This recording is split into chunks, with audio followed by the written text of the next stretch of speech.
Bem-vindos à segunda parte deste vídeo. Prepare-se, porque agora vamos mergulhar ainda mais fundo nos mistérios do universo Marvel, explorando suas mensagens e conexões surpreendentes. Sem perder tempo, vamos direto ao assunto. Vamos falar sobre Thor. Observem essa cena entre ele e seu pai. Through your arrogance and stupidity, you've opened these peaceful realms and innocent lives to the horror and desolation of war. Seu pai diz: "Você é vaidoso, ganancioso e cruel que trocou a paz pela guerra." Quem é o exemplo de vaidade, ganância e crueldade que trocou a paz pela guerra? What a vain, greedy, cruel boy! And you are an old man and a fool! E que foi banido e lançado na terra como um relâmpago. I own it, all father! Cut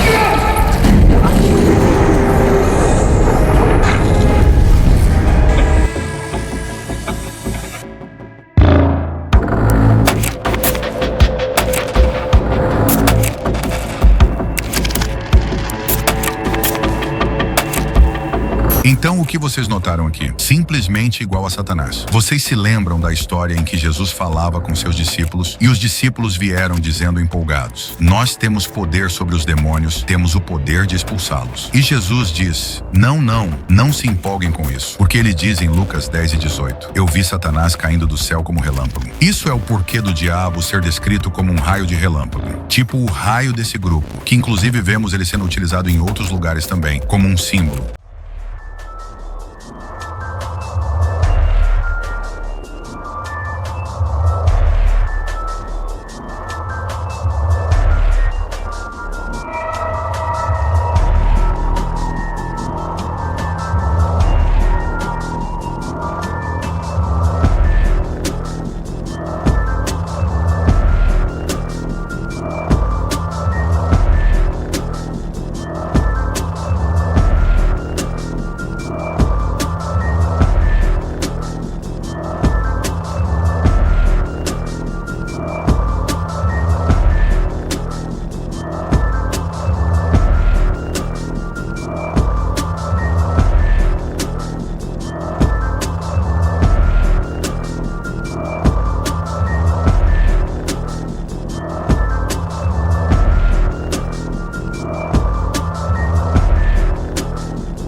Interessante é que, para quem não sabe, o vocalista original da banda era Bon Scott. Após a turnê de divulgação do álbum que leva o nome dessa música, olhem que coincidência, ele teve uma noite de bebedeira, algo que era habitual para ele. Após dormir no banco de trás de um automóvel, acabou se sufocando com o próprio vômito, o que resultou em seu óbito. Voltando para a análise do filme, em Thor Ragnarok, temos algumas cenas onde vemos paralelos interessantes. Agora observem essa cena em que a vilã entra no salão do trono de Asgard. Reparem no designer da coroa de espinhos que ela tem na cabeça. Mas vamos deixar passar essa, é só uma coincidência. Vamos conferir o diálogo que ela tem com o Thor.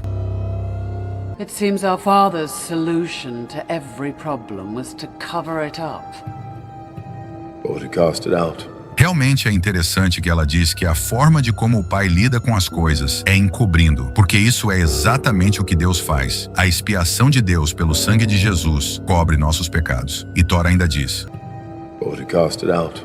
Isso foi o que aconteceu com ele, o que é claramente uma representação de Lúcifer. Engraçado que todo esse contexto se desenrola por cima de um símbolo que está no chão. Este símbolo é o símbolo da Trindade que você pode ver em várias Bíblias. Não há dúvidas de que é só mais uma coincidência. Uma coincidência que poderia acontecer em qualquer parte do mundo.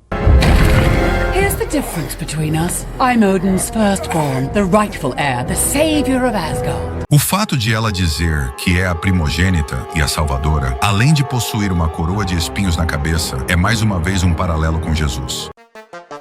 Agora vamos falar de Guardiões da Galáxia. Esse que é um filme totalmente diferente. Nesse filme vemos que o universo possui criminosos que irão salvar o mundo. Eles são aqueles bandidos que todos detestam e são aqueles que vão começar a salvar o universo. Agora vamos ver eles descrevendo o vilão nesse filme. That's your defense? Come on! You saw how that high priestess talked down, Noah. You saw how that high priestess talked down, Noah. Então, a vilã é uma sumo sacerdotisa. Vemos que tudo está decorado em ouro. E você percebe ao assistir que tudo está em plena ordem. Tudo está em plena simetria. Tudo está em uma ordem incrível. E eles são chamados de soberanos. I see it within you. Fear, jealousy, betrayal. Então temos heresias, traição, purificação do universo e sumo sacerdotisa. O fato de ela ser uma mulher pode ser uma provocação sutil ao que ela representa. Em Apocalipse 21, a Nova Jerusalém é uma cidade celestial de ouro puro, cheia de ordem e harmonia divina. É o lugar onde Deus habitará com seu povo, representando perfeição e glória. Agora, observem uma das vilãs desse filme. Ela está rodeada por ouro e simetria impecável, sentada em um trono que simboliza poder absoluto, como se fosse uma representação de Deus. Sua câmara é organizada e perfeita, refletindo ordem e supremacia. No entanto, enquanto a Nova Jerusalém é um símbolo de amor e glória divina, a vilã representa uma distorção disso. Sua ordem e perfeição são artificiais, sustentadas pelo orgulho e arrogância, uma falsa ideia de divindade.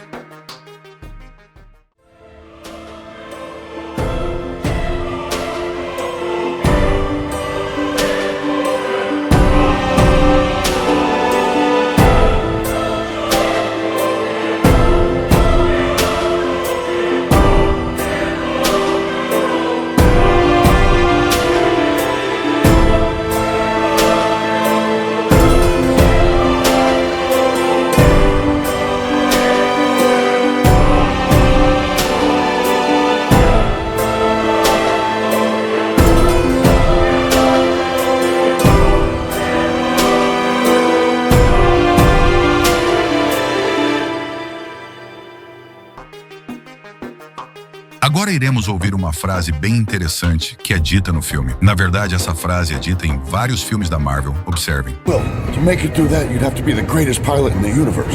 Lucky for us, I am. Então, para você nos tirar daqui, você terá que ser o grande. Eu sou, algo que veremos com frequência em outros filmes da Marvel. Iremos abordar essa questão mais para frente. There are no strings on me.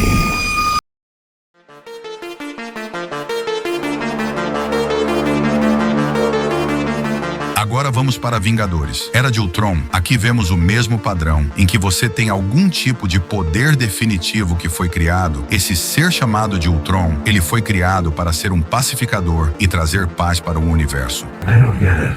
The mission. Give me a second. Peace in our time. Peace in our time. Ultron é o mal definitivo nesse filme em particular. E aqui está quando os personagens estão conhecendo ele pela primeira vez.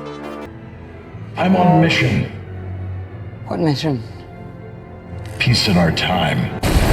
Então ele diz, eu tenho uma missão, trazer paz ao nosso tempo. Seu objetivo final é criar paz, mas ele acredita que ao aniquilar todos que se opõem a ele, esse objetivo será conquistado. Agora, por que isso é relevante para nós? Porque assim como o Ultron aqui, o pecado é contagioso, então como Deus vai lidar com isso? Ele vai destruir, certo? Isso é um paralelo louco acontecendo aqui. Esse filme em particular tem muitas mensagens e contextos tirados da Bíblia. Vejamos o que está escrito no livro de Salmos.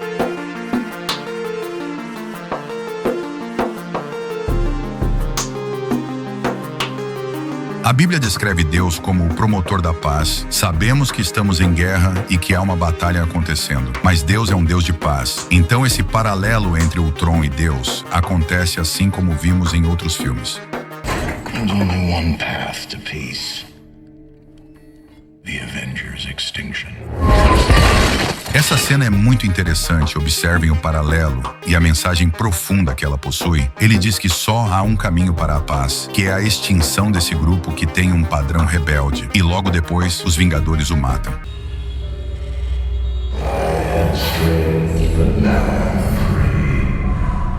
Mas ele diz que está livre e se move para todos os outros. There are no strings on me. Aqui se cria um paralelo com os cristãos, pois Jesus morreu, mas literalmente se move para os seus seguidores. Então você deve pensar, esse cara tem uma imaginação incrível. Mesmo vocês observando tudo que vimos desde a primeira parte, em que vimos os paralelos com o Homem de Ferro, dentre outros. Se ainda não viu, deixarei um card aqui em cima. Então eu queria muito saber de onde eles tiraram isso aqui e por que botaram ali. Qual o sentido disso em um filme de heróis de quadrinhos? Upon this rock, I will build my church.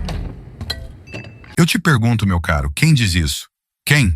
You are Peter, and on this rock, I will build my church.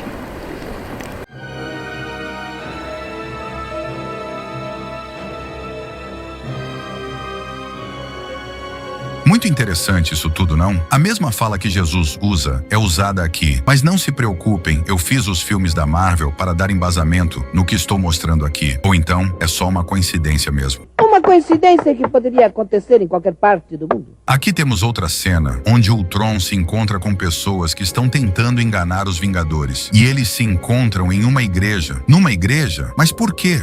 You know, this church is in the exact center of the city. The elders decreed it. Interessante ele estar sentado num trono no centro da igreja com um chalé sobre sua cabeça. Esse robô deve estar muito louco, ou isso foi feito de propósito? E eu te pergunto, qual o sentido disso para o filme? So that everyone could be equally close to God. I like that. The geometry of belief. Olhem essa cena e ouçam o que eles dizem. Is that why you've come? To end the Avengers? I've come to save the world.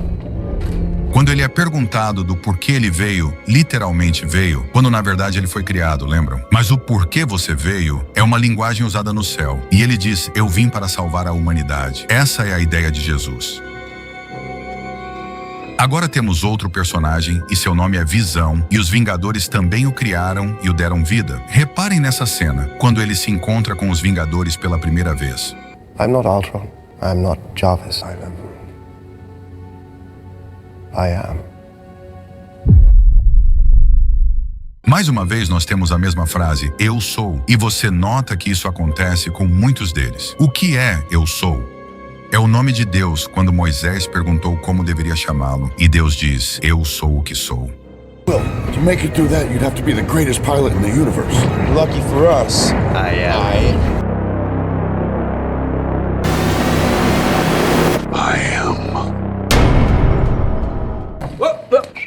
They will ask, what is his name?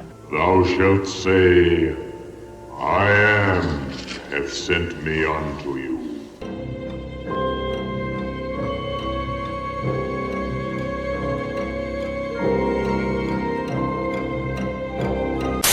Create something new. I think I've had my fill of new. You think I'm a child of Ultron? E depois ele fala, eu não sou uma das crianças de Ultron. Por que ele usa esse termo crianças? Porque igualmente nós somos as crianças de Deus. I don't want to kill Ultron. He's unique. And he's in pain. Agora vejam como ele descreve o plano para derrotar Ultron. But that pain will roll over the earth. So he must be destroyed. Every form he's built, every trace of his presence on the net. Então o que acabamos de ouvir é que ele não quer destruí-lo. Ele quer destruir tudo o que ele representa, ou seja, a imagem dele. Ele quer mudar totalmente cada forma, pensamento e ideia. Porque essa é a forma de destruir alguém, definitivamente. Destruir o que aquela imagem representa para as pessoas. Esse é o melhor jeito de derrotá-lo. E é exatamente o que o diabo está fazendo com Deus. Vejamos na Idade Média, o diabo sabia que quanto mais matava cristãos, mais deles apareciam, ou até mesmo na era de gladiadores e durante o período do Império Romano, especialmente durante as perseguições aos cristãos nos séculos 1 a 4 depois de Cristo, muitos eram jogados aos leões. E hoje vemos toda essa glamorização de gladiadores. There will be games tomorrow.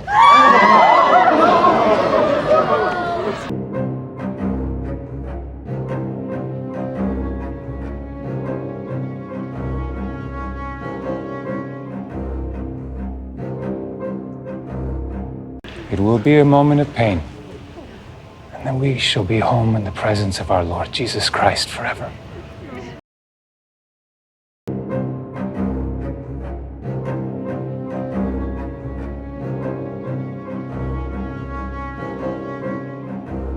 Remember as our Lord spoke from the cross, Father, forgive them, for they know not what they do.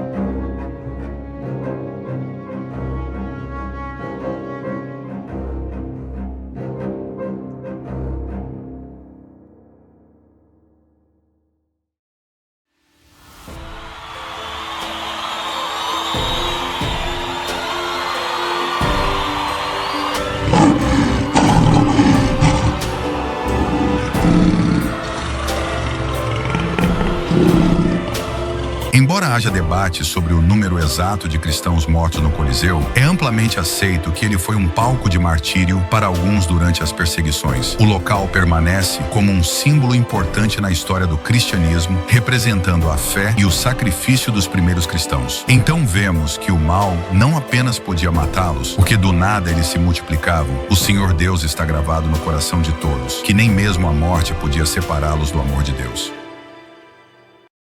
Here where Nero rules today, Christ shall rule forever!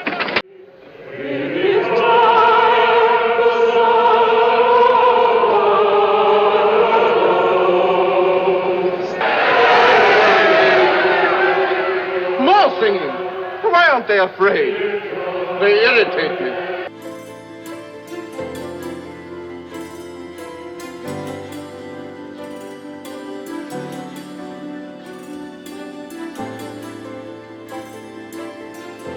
O templo será reconstruído. Mas na próxima vez será construído também no coração dos homens. When the earth starts to settle, God throws a stone at it. And believe me, he's winding up. Mas o que esse robô está falando? Certamente não é do filme, mas sim de uma profecia, uma em que acontece no livro de Daniel, onde tem uma grande rocha do tamanho de uma montanha que vem e destrói a imagem que Nabucodonosor sonhou, uma profecia sendo literalmente dita aqui, dizendo que uma rocha virá destruir esse reino. Mas é muito interessante porque todas essas pequenas frases e contextos, todas essas palavras estão indo para as mentes das pessoas, se você entende como o cérebro funciona. E então você se senta numa sala escura, em um cinema, e abre a sua mente o máximo possível e começa a absorver todas essas palavras entrando na sua cabeça. E elas ficam lá e você pode não pensar nelas, mas essas palavras estão entrando na mente das pessoas, que vão ver esses filmes dizendo: Deus vai jogar uma rocha em você e te destruir. O que realmente estão tentando com isso? The beauty of it. The inevitability. You rise, only to fall. Bem sugestivo ele estar nessa pose como se fosse uma segunda vinda, sobrevoando o céu e olhando para todos lá embaixo, parecendo algum tipo de salvador. Eles usam verdades bíblicas, mas ficam invertendo os personagens. Quem é o herói? Quem é o vilão? E ficam te confundindo, mas literalmente estão te dizendo a verdade do que vai acontecer.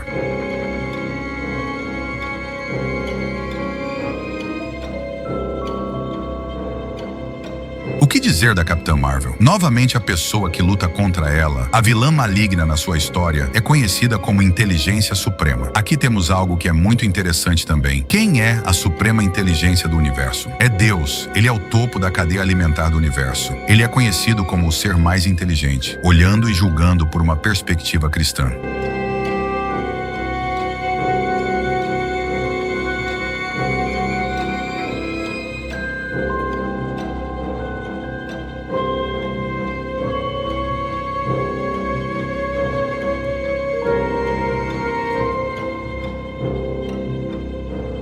mas aqui fizeram essa pessoa maligna, como em todos os outros casos que analisamos. Ou seja, tem um padrão acontecendo aqui. No filme da Capitã Marvel, ela não tem uma forma definida. Se você olhar nos gibis, lá ela tem todos os tipos de interpretações. Ela pode se manifestar em diferentes formas, o que eu acho muito interessante porque nenhum homem viu Deus, e ele se manifesta em diferentes formas também, certo? Então aqui temos a Capitã Marvel tendo uma discussão com a Suprema Inteligência, e vamos ver os termos que eles usam aqui. Veers. Intelligence. Your commander insists that you're fit to serve. I am.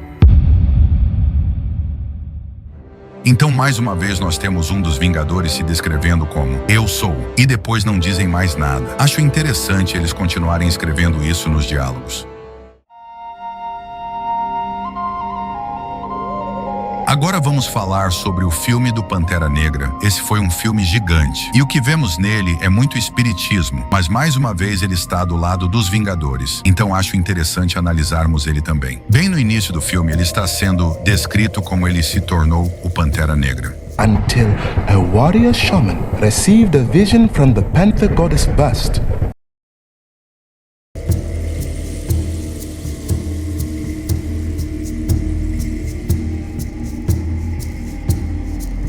The warrior became king, and the first Black Panther, the protector of Wakanda. Agora eu te pergunto o que é um xamã. Xamã é um tipo de bruxo ou curandeiro, alguém que faz bruxaria e feitiçaria. Então ele se encontra com um bruxo curandeiro que tem poderes de feitiçaria e ele vai conversar com Bastet, que é um deus gato egípcio antigo que entrega para ele uma fruta que dá superpoderes. Agora, isso me faz lembrar de uma outra história em que um animal te fala para comer uma fruta que te dará superpoderes nos quais estaria próximo ou até mesmo igual a Deus. Sim, é a mesma história da serpente e Eva no paraíso. Agora, Bastion é um deus gato egípcio antigo, até no site da Marvel fala sobre isso. Agora vamos analisar essa necrópole, a cidade dos mortos. O que necro significa? Significa morto. Polis significa cidade. Então, na cidade dos mortos, onde o Pantera Negra vai para morrer, e onde ele vai reinar como o rei dos mortos, então esse é o rei dos mortos. E ainda diz, ele é o invicto rei dos reis, senhor dos senhores. É estranho porque esses não são nomes reservados para Deus. Então, o Pantera Negra é o rei dos mortos, e isso é o oposto de Deus. Agora vamos falar sobre quando ele se encontra com o seu pai que está morto, e ele passa por um ritual que o envia para um lugar onde ele fala com os panteras negras que morreram. E aqui temos as panteras sentadas numa árvore, e quando ele se aproxima, uma pantera desce e fala com ele. É muito interessante termos uma árvore e um animal que desce dela para te dar conselhos. Pense um pouco sobre isso. Em Levítico diz assim: voltarei o meu rosto contra aquele que recorrer aos médiuns e aos que consultam os espíritos, prostituindo-se com eles, e eu o eliminarei do meio do seu povo. Ouçam com atenção a essa advertência. Bruxaria e feitiçaria são assuntos muito sérios na Bíblia. Você não deve, como cristão, querer que Deus vire o seu rosto contra você. Deus é muito misericordioso e muito paciente, mas tem coisas que forçam a misericórdia e a paciência dele. Veja as histórias na Bíblia. Qualquer um que se envolvia com bruxaria e feitiçaria eram expulsos do acampamento. E Deus dizia, isso é muito sério, nem os tenham perto de vocês. E em muitos casos, a pena era a morte. Isso é o quanto era sério esse tipo de prática. Tudo que tiver bruxaria e feitiçaria, desligue, nem assistam.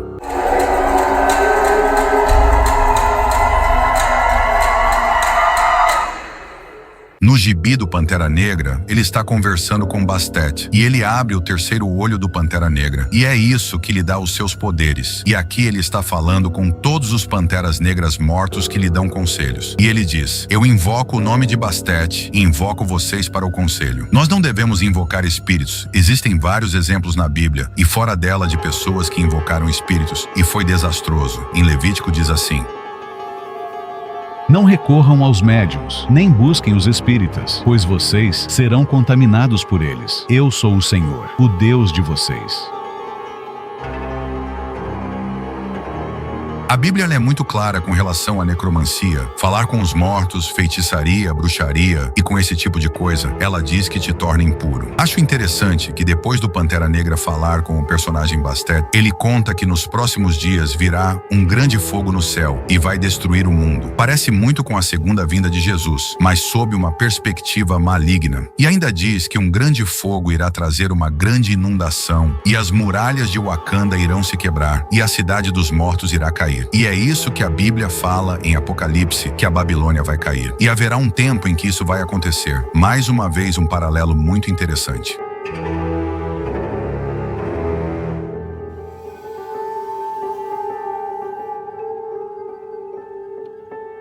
Você abriu a passagem entre universos.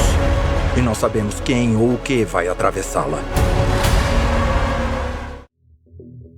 Agora vamos falar de Doutor Estranho, é claro. Este não poderia ficar de fora. Vamos apenas analisar superficialmente, até porque se nos aprofundarmos nesse personagem, iríamos ficar horas aqui. Então o seu poder é a magia negra. Por isso chamam de feiticeiro negro. Ele é muito envolvido com bruxaria, feitiçaria, adivinhação e por aí vai. Todas essas coisas são o que a Bíblia rigorosamente fala contra. Agora vejamos o que a palavra magia negra significa.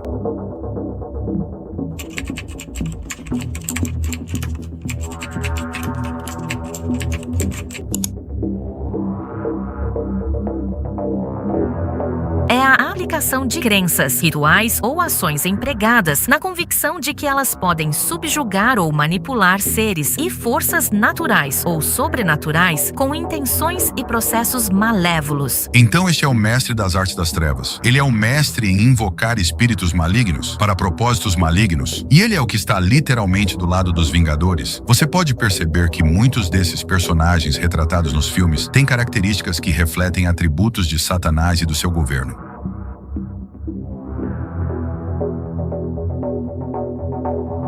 Por exemplo, os Guardiões da Galáxia são apresentados como criminosos e ladrões. Há também um feiticeiro que pratica magia negra. O Pantera Negra é descrito como o Rei dos Mortos. Além disso, temos o Thor, que, segundo a narrativa, foi expulso do céu.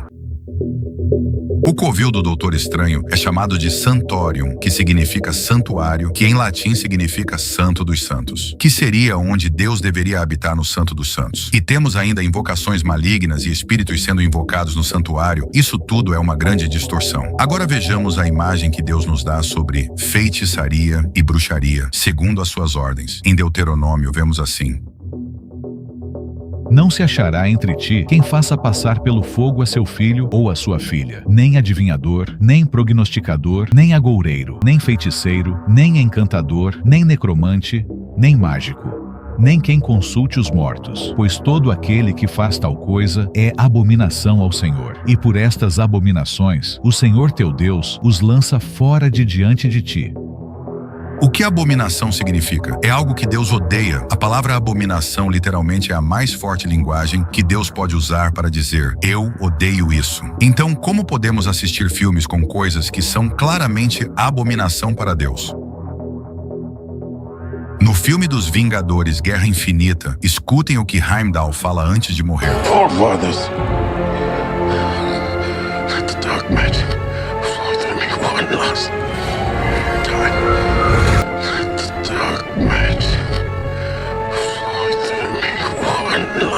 E agora que estamos chegando no final desse vídeo, eu preparei um bônus para você que chegou até aqui. No filme Vingadores Guerra Infinita, Thanos quer eliminar metade da população do universo para restaurar o equilíbrio e evitar a escassez de recursos. Mas nos quadrinhos, a motivação dele é bem diferente. Thanos quer impressionar a personificação da morte, com quem ele é obcecado. Essa mudança no enredo levanta algumas questões curiosas. Por que será que a Marvel alterou essa motivação? Será que foi só para tornar a história mais realista ou tem algo mais profundo por trás? Alguns acreditam que isso reflete ideias de controle populacional que circulam entre as elites globais. Há teorias que dizem que essas narrativas são usadas para normalizar a ideia de que a superpopulação é uma ameaça e que a solução seria reduzir a quantidade de pessoas no planeta. Será que isso tem alguma ligação com a eugenia, uma prática historicamente usada para justificar o controle da reprodução humana em nome do bem-estar da sociedade? Será que essas mensagens em grandes produções como os filmes da Marvel estão, de alguma forma, preparando o terreno para ideias assim? A verdade é que as mensagens estão aí, escondidas à vista de todos, e quanto mais você observa, mais padrões você encontra. A Bíblia nos alerta sobre o engano sutil que pode moldar nossa visão do mundo sem que percebamos. O objetivo final é distorcer a verdade e mudar a forma como as pessoas enxergam Deus. Mas cabe a você decidir no que acreditar. E lembre-se, o melhor truque do inimigo sempre foi convencer as pessoas de que ele não existe.